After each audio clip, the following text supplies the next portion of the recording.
So here I'm just getting ready to run it, so I'll show it now and hit play. And of course this starts out with a very quiet audio. And so we build from here. Oh my goodness. Wow.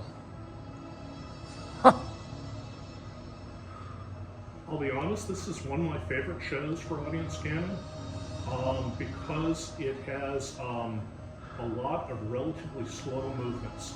I'm not a big fan of the flash and crash thing we see with so much EDM. I understand its place and occasionally I enjoy it, but I like things that are slow and dramatic as well. So beautiful. Do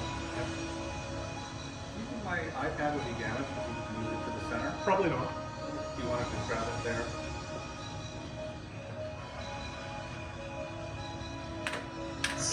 Amazing.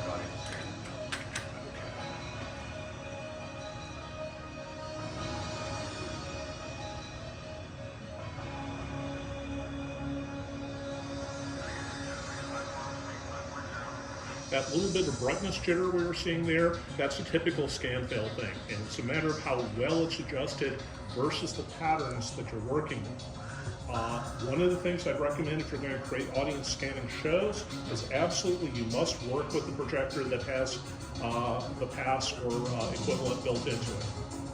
Otherwise you'll... And you absolutely need one of those ST2400s or IST2400s at a minimum. Yeah.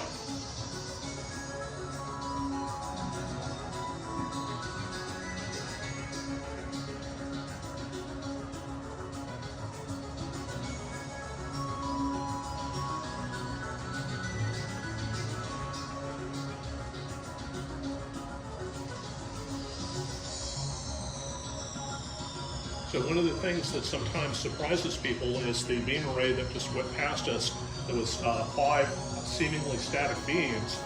And of course, each one of those beams is only at a location for about a millisecond, maybe less, and then it's moving to another location. So there's a lot of stage illusions we work with, and it's rather important to understand that because, of course, if somebody challenges you on it, oh, you put static beams in the audience, like, well, no, not really. I created an illusion that there was some static beams in the audience, which is a totally different matter. This is great for crowd control. Everybody's going to want to go away from the stage. Wow. Oops, sorry.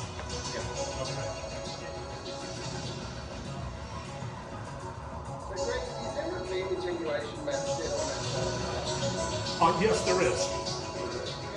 Yeah, so basically I'm at about 30% brightness there, which I derived empirically by literally starting kind of from 0 until I saw it turn up, and once I got the beam to the point where I had the 10 milliwatts per square centimeter, I was at 30%. So then I transferred that brightness control to the beam attenuation map as the section where our eyes are, and it made it hotter above, up to 100% above, and then likewise down at our feet, I think I also increased it. I can show you the beam attenuation map when we're done with this run, if you're curious. Yeah, no, it's just on camera, it looks really good. Yeah. But it's like, because I know in reality, when we do it here, it's quite noticeable, even with color balance. Yeah, and part of it is really being a stickler about getting your color palettes just right. Because you're attenuating so much, here I'm at roughly probably 10% of the power of the laser at 30% brightness. So getting that color palette just right preserves the colors at this low end. And you can easily mess it up and make it look horrible if you don't. And that's part of the thing about not pushing it too far.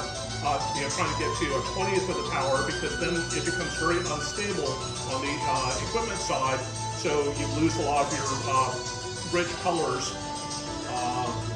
So kind of be aware of that dynamic range that your projector is capable of. So Greg, you're saying as well that doing basically the noise is fine as long as it's a smooth, steady stop. Well, what I'm saying is, if you do a finger fan, you know, where say 5 beams, there was one earlier in the show. Each of those beams is only at one location where, say, your eye is, for a millisecond. So it's not really a static beam, it's creating an illusion of a static beam. And that's the important distinction. You know, so we're not just parking a beam at one location, we're parking a beam at locations for a millisecond at each spot. And you had actually addressed that earlier, and after the show, we'll talk about it a little bit more. Sure. So I found that fascinating.